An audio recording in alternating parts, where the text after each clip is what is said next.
There's nothing magical about convincing people to say yes. The top psychologists know that we don't need to cast a spell or hypnotize people to persuade them to do what we want. All we need is a solid understanding of psychology. So what does science say about the art of persuasion? How can we use our knowledge of the human brain to get people to say yes? We've come up with 7 tricks that might just work. Know your audience. This should be your first step. Before you even try to persuade someone, you need to understand who that person is on the inside. You need to know what makes them tick. One study examined different advertising techniques used by big brands.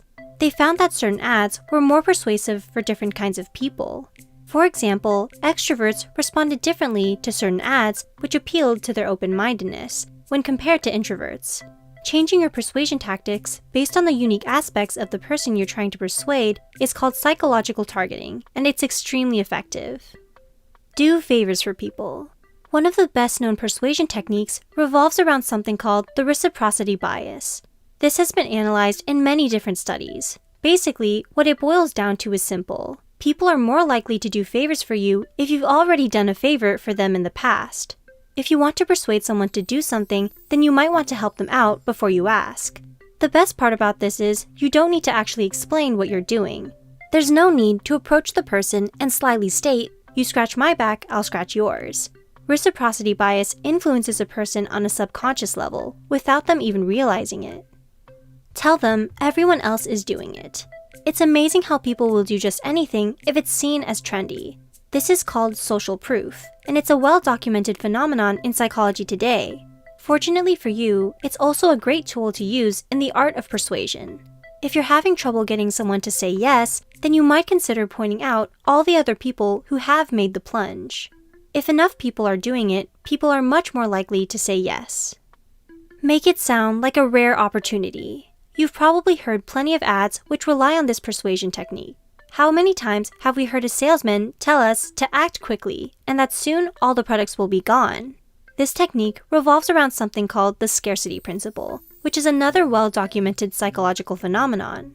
People are much more likely to act if they feel like whatever they have to gain is in short supply. Whatever is rare is automatically seen as valuable in the human brain, for the most part. So if you're trying to convince someone to say yes, why not use that to your advantage? Tell them how rare of an opportunity it is, and how they might miss out if they don't act. Give it time. Sometimes, patience is the best tactic. This is definitely true when it comes to persuasion. Why? It all has to do with something called the sleeper effect. Basically, this refers to the fact that people are more easily persuaded by a non-credible source the more time goes by. Even though someone might dismiss your persuasion techniques at first, they might soften up over time. Keep on repeating your arguments, and the sleeper effect might make it easier for you to persuade them. Make it emotional. When it comes to the art of persuasion, this is huge. The simple fact is that emotions will carry more weight in an argument than actual facts. While this might not be the most logical behavior, it's just how the human brain works. Studies have shown that arguments are more effective when they rely on emotional undertones.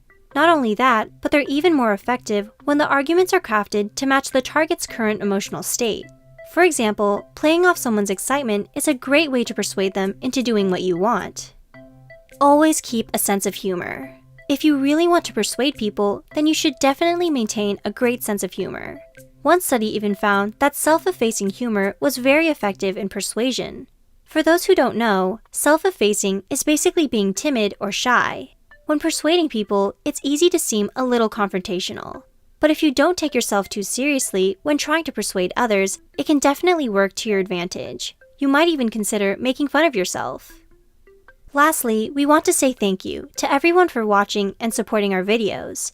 If it wasn't for you guys, we would not be where we are. We hope to inspire other people to use our content for good and not evil. Yours truly. Also, as a special thanks, we want to give away a free copy of our Psych2Go digital magazine. The details are in our video box.